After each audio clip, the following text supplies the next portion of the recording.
Bonjour, bienvenue. Nous parlons d'audit d'état financier. Nous pouvons concevoir le processus d'audit d'état financier en quatre grandes rubriques que je présente à l'instant, soit l'acceptation ou la reconduction ou le maintien de la mission d'audit d'état financier.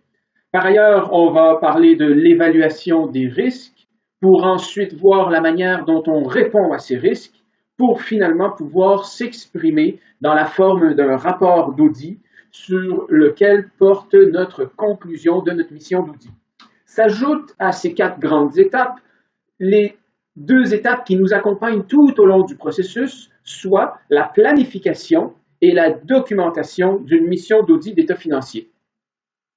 Comme vous pourrez le constater, les flèches qui permettent d'avancer d'une étape à une autre sont à double sens. Cela permet de refléter le caractère itératif de toutes ces étapes dans le processus d'audit d'état financier. Ce qui signifie que notre planification et notre documentation, bien que ces deux étapes nous accompagnent tout au long, il est possible qu'au fur et à mesure qu'on avance dans notre évaluation des risques ou dans nos réponses à certains risques, on constate qu'on avait planifié d'une certaine manière à la lumière d'informations qu'on avait obtenues lors de l'acceptation, qui est différente de ceux qu'on considère comme étant la bonne manière de procéder alors qu'on a obtenu une nouvelle information. Cela doit être tenu en compte et fait partie du caractère itératif du processus d'audit d'état financier que nous allons observer ensemble dans les prochaines minutes.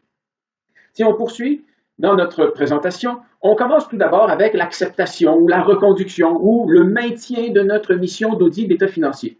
Celle-ci peut s'apparenter comme une étape anodine permettant d'arriver à l'aboutissement d'une négociation entre deux parties qui parviendront à établir un contrat, mais c'est tout autre. Comme on pourra le constater, il y a des étapes importantes qui doivent être réalisées afin de pouvoir aboutir à cette acceptation ou cette reconduction. Ce sont des étapes déontologiques et normatives importantes, notamment le caractère de l'intégrité du client. Est-ce qu'on est capable de commencer à l'apprécier? Bien entendu, tout au long de notre mission d'audit, on va s'intéresser à pouvoir réitérer la confiance que nous avons dans cette intégrité du client, mais au départ, est-ce qu'on s'est penché sur la question? Par ailleurs, la conformité aux règles déontologiques. Est-ce qu'on est capable, notamment, de répondre aux règles relatives à l'indépendance? Et vous avez vu apparaître alors 5 grandes menaces à l'indépendance potentielle, 5 grandes menaces potentielles à l'indépendance sur lesquelles on pourra revenir à d'autres moments. Par ailleurs, est-ce que notre firme, notre cabinet a les capacités, le temps, les ressources et les compétences?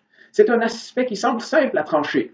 Mais dans notre ère actuelle, où les technologies, où l'utilisation de chaînes de blocs, où l'automatisation de certains processus comptables dans les organisations sont en train de devenir monnaie courante, cette question-là, quant à nos compétences, est-ce qu'on est capable, est-ce que nous avons des gens suffisamment spécialisés et est-ce que nous avons suffisamment de gens pour accepter cette mission d'audit qui nous est soumise? Ce sont des questions importantes que les normes prévoient que l'auditrice, l'auditeur doit se poser avant de pouvoir procéder à une acceptation ou une reconduction.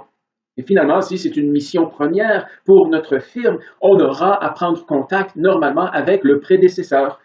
Plusieurs autres règles normatives sont édictées, on peut les constater dans les références qui sont fournies à cet endroit, procédure d'acceptation et de reconduction.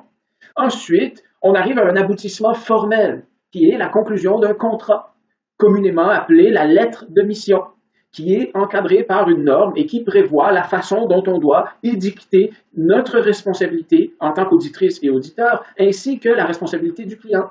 Lorsqu'on pense à la responsabilité du client, la préparation des états financiers, le fait de se conformer à un référentiel avec lequel on est à l'aise de fonctionner, probablement un des référentiels comptables les plus connus, soit IFRS ou les normes pour les entités à capital fermé. Néanmoins, ce sont des choses qui sont importantes à formaliser dans le contrat dont il est question ici. Par ailleurs, on viendrait prévoir quelles ressources on déploierait pour cet audit. Est-ce qu'on a l'intention de faire usage des travaux des auditrices, auditeurs internes à l'organisation? Est-ce qu'on a l'intention d'obtenir des rapports d'expertise de la part de l'entité auditée? Ou encore, est-ce que nous attendons à faire appel à nos propres experts dans certaines circonstances? Est-ce qu'on est dans un contexte où il y a plusieurs composantes, des filiales possiblement éparpillées d'un point de vue géographique auxquelles il faudra porter une attention particulière dans le cadre de nos travaux? Si c'est le cas, ce sont des choses qu'on veut prévoir dès le début de notre relation avec le client dans le contexte de notre mission d'audit. Par ailleurs, bien entendu, les honoraires. Est-ce qu'on est capable de les prévoir? Est-ce qu'on a besoin de laisser une porte ouverte quant au caractère un peu inconnu du dossier qui pourrait faire en sorte de faire varier la facture d'honoraires en fin de mission? Le rapport Est-ce qu'on garantit à notre client de lui fournir une opinion sans réserve? La réponse c'est non, jamais. On a besoin immédiatement dans notre lettre mission de prévoir au client le fait que notre opinion pourrait être modifiée et dans certaines circonstances même être une opinion défavorable selon les constats et les éléments probants qu'on obtiendrait au fil de notre mission. On se retrouve très bientôt. Bonne continuation.